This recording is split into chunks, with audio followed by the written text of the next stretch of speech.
It is almost time for the 2023 World Junior Championships to get underway. Today we're going to do a full preview of the tournament, take a look at how the groups are structured and some of the key things to look out for and some of the top teams. All that coming up next. Well, welcome back to another video here at Top Shelf Hockey. As I mentioned, we're almost time here for the 2023 World Junior Championships taking place this year in Atlantic, Canada, kind of in my backyard, so to speak. We have one group playing in Moncton and the other group playing in Halifax. Now, of course, you're not overly familiar with the Atlantic Canadian geography. Essentially, we have two different provinces kind of co-hosting here. We have Group B taking place in Moncton. Moncton's kind of like a hub city in New Brunswick, where based on how it's located, it's kind of the hub where you can get to PEI in Nova Scotia, and it's just kind of almost in the middle of everything there. Between Moncton and Halifax, it's only around 2 hours or so of a drive, depending on exactly where you're coming from in either spot, but it's not a huge drive by any means. So Group B in Moncton, Group A is playing in Halifax. Moncton has a nice new building as well, the Avenir Center, home of the Moncton Wildcats, which are where those games be played. And of course, the Halifax area has the Scotiabank Center as well, where the Halifax Mooseheads play. So obviously, with an explosion of junior hockey in Atlantic Canada over the last 10 to 20 years, it certainly helps with a lot of newer buildings, and certainly fully capable of hosting this style of tournament for sure. Now, let's take a look at the groupings. So Group A and Group B. Like I said, Group A will be taking place in Halifax. That group is the same group that Team Canada is in. So they'll be grouped with Sweden, Czechia, Germany, and Austria. So we have 5 teams in Group A taking place in Halifax.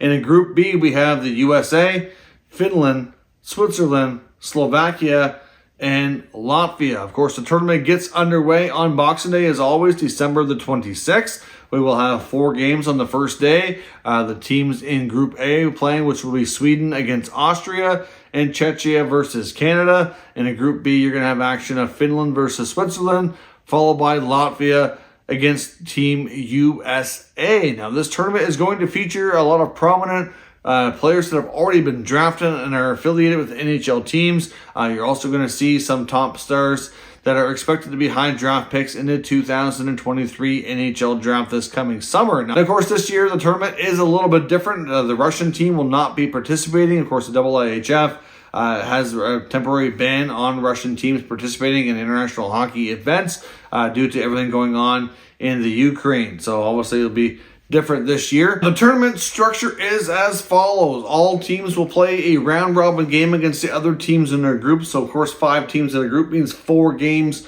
per team. Then the top 4 teams in each group moves on to the playoff round. So they'll all qualify for the quarterfinals. And then we will see a crossover format where the top team in one group will play the bottom team in the other group. So 1 versus 4 and 1 versus 4 and then 2 versus 3. And they cross over that way. So the first playoff matchups, of course, will be teams that they had not faced as of yet.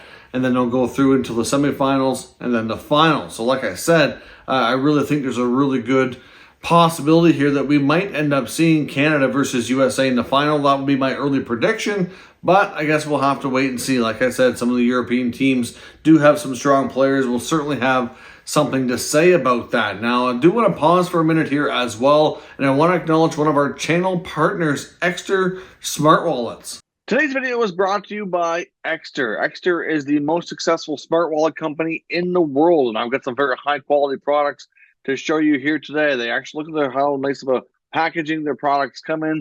Take a look at this high grade leather wallet. Basically how it works is you have a tracking card that comes with this so that you can use an app on your phone, so you never have to worry about losing your wallet. You put your cards up here in the top part. Look how easy it is to gain access. Boom. Just like that, you can take out whatever one you need. It's super easy access. You're not fumbling around. You get a couple extra spots over here as well. Plus you have this nice clip or if you have a little cash or anything else that you want to, other stuff you want to keep in there. And if you don't want like a full-fledged wallet and don't want quite as much space, I also have another great product here to show you as well as their aluminum card holder. So it's very sleek, very small, very light, same sort of concept. You can just put some cards here on the top and look how easy there's a little button here you click and it fans them right out just like that. Bam. You have access to everything right there. And of course, if you do have like a little something extra you want to clip on just to carry around, you have that right here. You get your tracking card on the back so you don't lose it. Like phenomenal products. And with Top Shelf Hockey, there'll be a code in the pinned comment down below. You can get up to 40% off. Plus, I'll highly recommend you check out these great wallets. Not only are they great quality, like I said, you can't lose them because they're trackable with the smart wallet technology they have instituted in it. So check out extra.com at the link below with the personalized link here from Top Shelf Hockey, and you'll see the promo code as well. Taking a quick look here, as I mentioned, some of the top players that you're going to see in this year's tournament. We will be doing a separate video looking at kind of your top players to watch. We're just giving you a quick rundown of some of the rosters. For example, Team Canada and Team USA, I think it's probably fair to say these two teams are going to be awfully tough to beat. And obviously teams like Sweden and the Finns, they always have good teams, and they usually do well in the round robin. They're certainly no slouch by any means, but I think Canada and the US are probably the two best teams in this tournament, and it's going to be probably pretty tough to not have them end up beating for the gold medal. But they'll still have to take care of their own business, and I'm sure, like I said, teams like Sweden and the Finns will have something to say about that. Now, the Swedish team, for example, has some pretty good-looking prospects. The team of Sweden has Fabian Lysell, they have Liam Ogren, Isaac Rosen, Jonathan Lekari-Mackie. They also have Leo Carlson, one of the top up-and-coming draft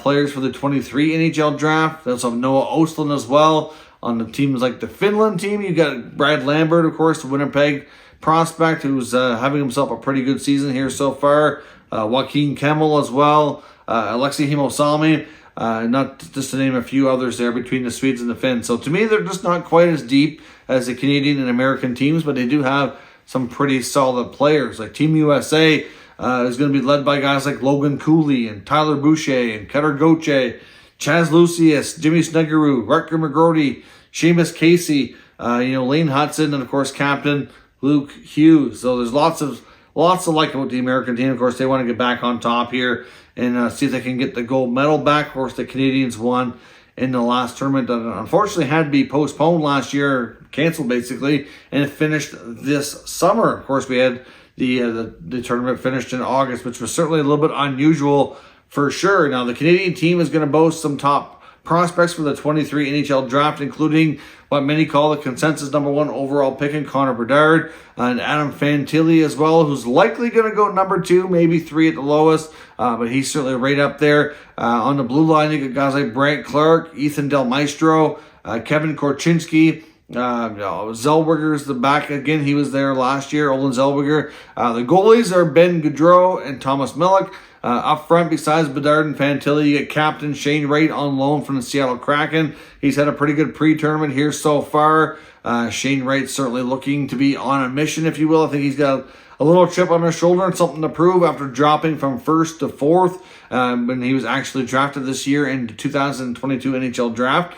Shane Wright, if it works out and Canada makes it to the gold medal game, that game is scheduled for Shane Wright's birthday. So that could very well be a storyline heading into that, as he could have a chance to play for gold on his birthday. They also have Dylan Gunter on loan from the Coyotes. Logan Stankoven. It looks to be a real solid tournament. Of course, Dallas Stars prospect, Sens prospect, Zach Ostapchuk, Colton Dock of the Blackhawks, Joshua Wall, the Canadiens prospect, Brennan Hoffman, of course, who's one of the more physical players on the team, but yet also really solid offensively as well. A solid Rangers prospect, Nathan Gaucher as well, out there as well. So certainly all kinds of players to look for on the rosters. Like I said, it's going to be different this year. We're not having a Russian team there participating, and it really looks like, based on pre-tournament play, based on how the rosters are constructed, to me it looks like it should end up being a battle of Canada against the USA, but time will tell. Like I said, some of these European teams, like the Swedes and the Finns especially,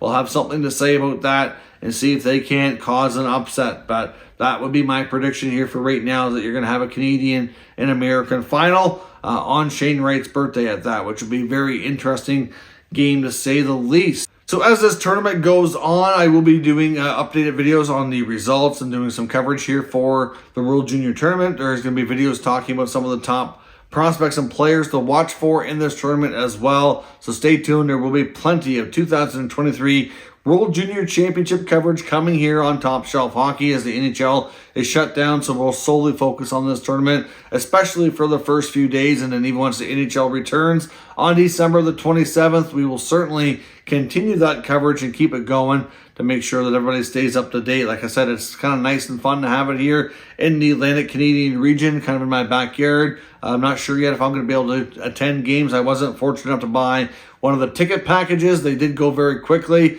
and some of the prices I know, looking at single game tickets on the secondary market, are absolutely crazy. You wouldn't think for such smaller arenas and smaller part of Canada that you'd have the price gouging that you see, but the secondary market is absolutely insane. I've seen tickets for the game on New Year's Eve between Canada and Sweden, upwards of like $700, $800, $900 in some cases, which is absolutely crazy considering what these people would have paid for their ticket packages. The ones that won the draw and were able to get them early on. But certainly it should be a fun tournament, something I love to watch every single year. Lots of entertainment, lots of great players. I certainly recommend you check out this tournament if it's not something you normally get into. It's a lot of fun and a nice glimpse into the future of the NHL, with obviously some of these guys project to be big stars. Some of these guys project to be regular, everyday average players. Some of them won't even make it, but still a nice glimpse into the future, especially for looking ahead for the 23 NHL Draft and some of the top end talent